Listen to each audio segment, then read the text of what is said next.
So first you're going to need to download the link in the description down below.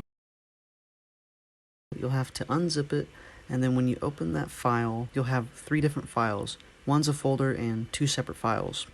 Plug in your SD card from your 3DS into the computer, then drag the 3 files from your downloads that you've extracted to the root of your SD. So click into the RetroArch folder that's now on your 3DS micro SD and go to the downloads folder.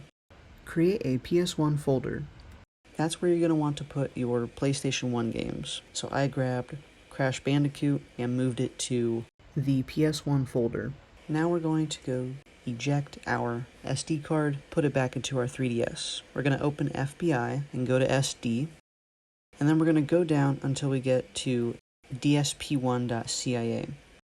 We're going to hit the A button, and we're going to select install and delete CIA. Once it's installed, we'll hit the A button, and we're going to go back to the FBI screen previously, and now we're going to go to retroarch_3ds.cia. We'll install and delete this CIA as well. Once those are both done, we can hit the home button, and we're going to be greeted with 2 different presents. We will need to unwrap both of them. Next, we're going to open DSP1 with the A button.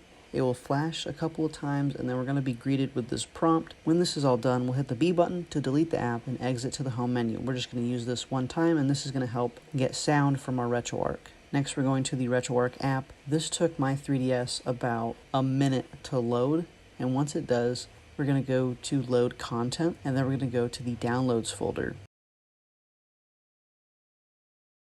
Next, we're going to select the PS1 folder,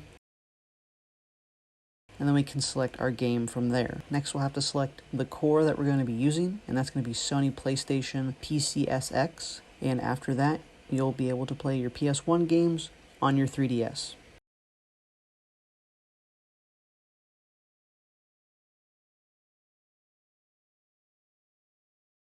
Thanks for watching.